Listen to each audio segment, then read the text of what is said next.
Hello and welcome to Following Eve episode 9. If you've watched the previous video, you'd have seen us travelling through to our home city of Liverpool, which is beautiful. Wow. It's pretty impressive. We spent 6 days in Liverpool as tourists, never done it before because it is our home city and you don't tend to go and do a tour of your own city, but maybe you should. It is a gorgeous place, there's loads to do, and this is just an insight into what we did in our 6 days there. Well, we're here. We are absolutely, you can't see, you should have gone further, we're drowned rats. We've arrived in Liverpool. We've arrived in Liverpool for our little adventure, and it is like, I wouldn't say autumn, but it's more like winter. It is lashing down, it is cold rain.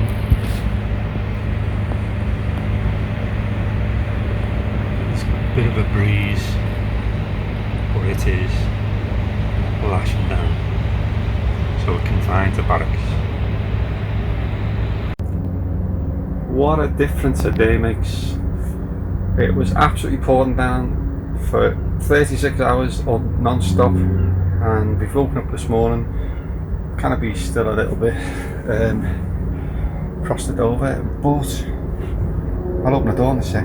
It's a glorious day, it's boiling in here actually, it's like being in a conservatory. Welcome to Liverpool.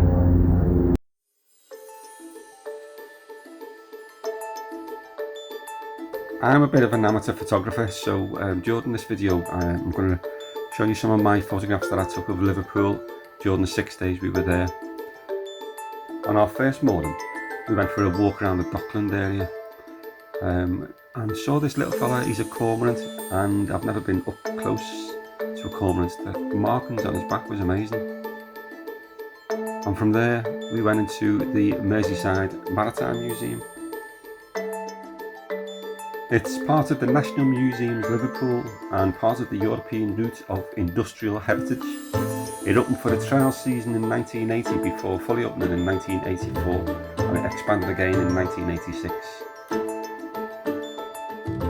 There's loads to see in the museum, and it actually took us 3 mornings to go through all 4 floors. We didn't see everything as well. There's a huge collection about the Titanic, which obviously sunk in 1912, and also about the Lusitania, which was sunk by a German U-boat in 1915.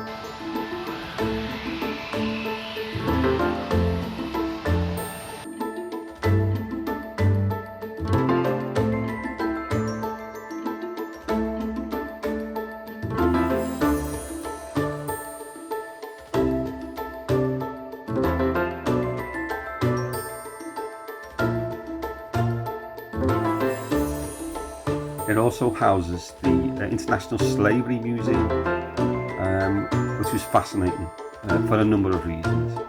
As you go into the museum, you see loads of artifacts from Africa, and you get an insight into the beauty of Africa.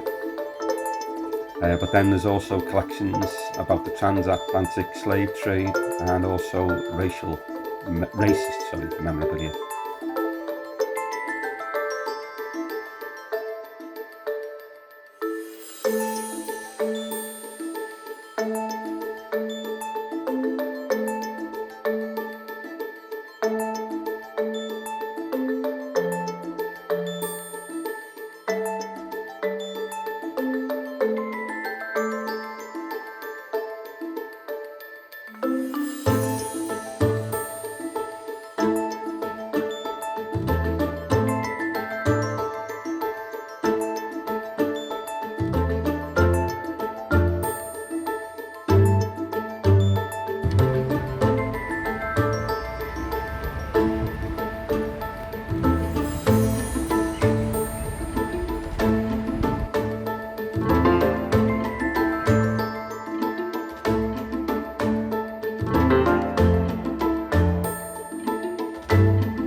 I actually had to work on the boat for 2 days, but then after that we started our tour again and we went to the Grade 1 listed Royal Liver building for a tour. When you get up to the top you get a great 360 view of the city. The Royal Liver building is located at the pier head, and along with the neighbouring Cunard building and the Port of Liverpool building is one of the Liverpool's 3 graces which line the city's waterfront, which you probably saw if you watched the previous video as we entered into Liverpool through the canal system.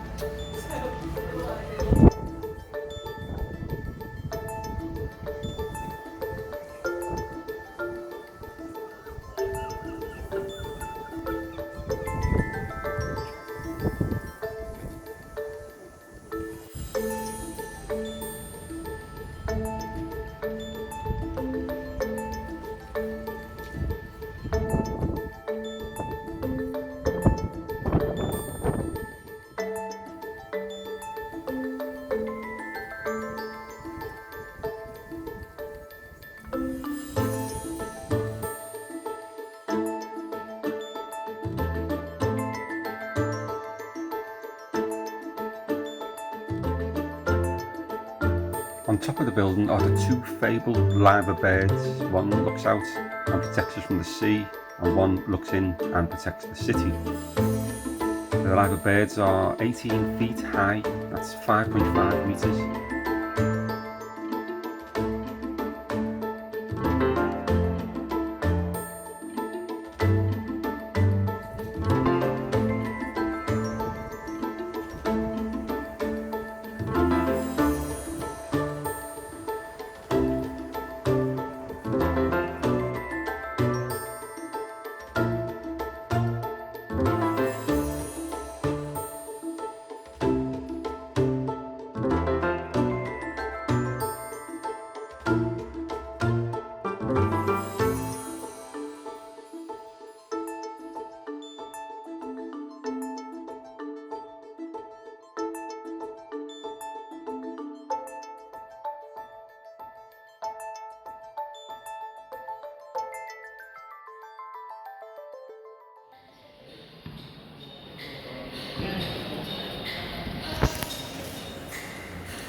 And then we went to the Museum of Liverpool, which neither Paul and I had visited before. It was only opened in 2011, and it tells the story of Liverpool and its people and reflects the city's global significance. It's the newest addition to the National Museum's Liverpool group.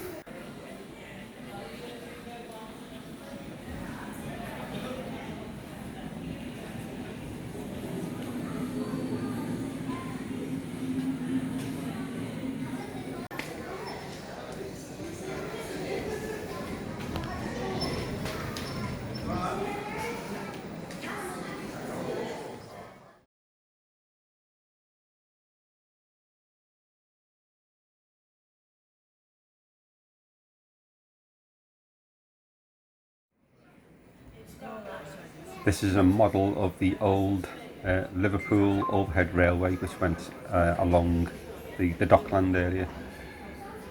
My mum loved talking about the old overhead railway. She said it was the worst thing they ever did, getting rid of it. I don't know why they got rid of it. It probably just got too old and too decrepit and too expensive to maintain. But my mum loved it, and I remember the stories she used to tell about it. And this is one of the carriages that she would have travelled in on that overhead railway.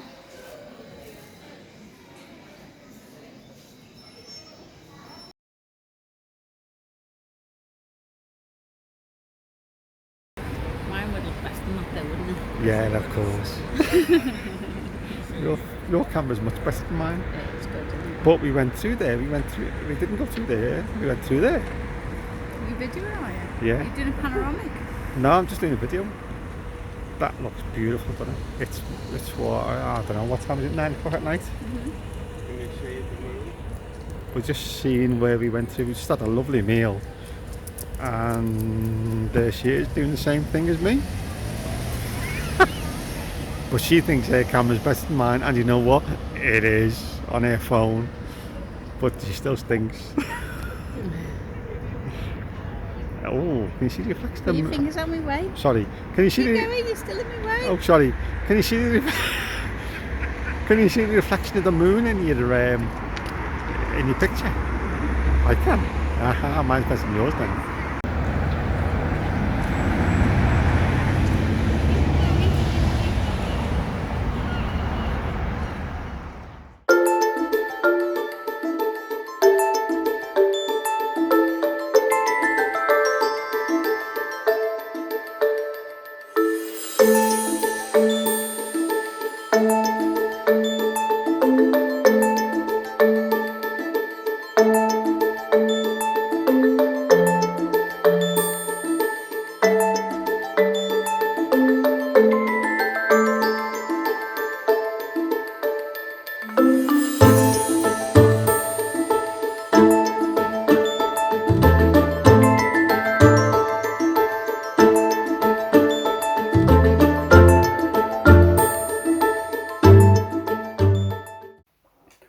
We also did a tour of the old Liverpool dock, which is now buried underground, highlighted by this red oblong in this map. Notice the way all the streets come to and from the old dock. When it was built, the old dock was a huge risk, but it paid off, and it paved the way for decades of dock expansion on both sides of the River Mersey, and it led to Liverpool being one of the greatest contributors to world trade and commerce. It was a bit of an issue for London, Bristol and Chester though, because they lost significant amounts of trade throughout the 18th century as a result of this dock being built.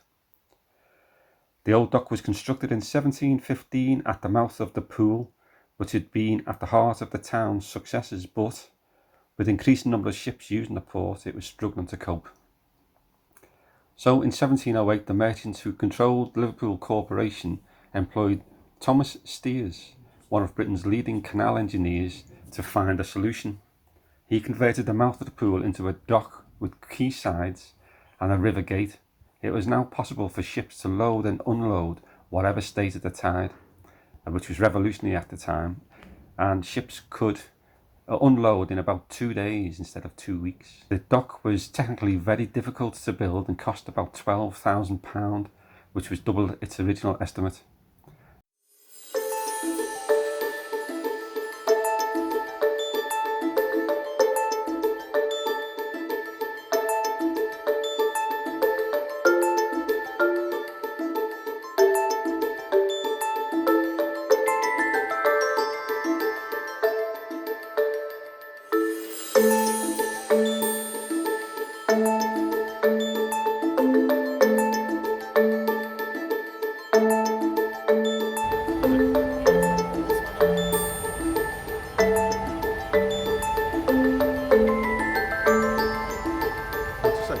All opposite from the way down.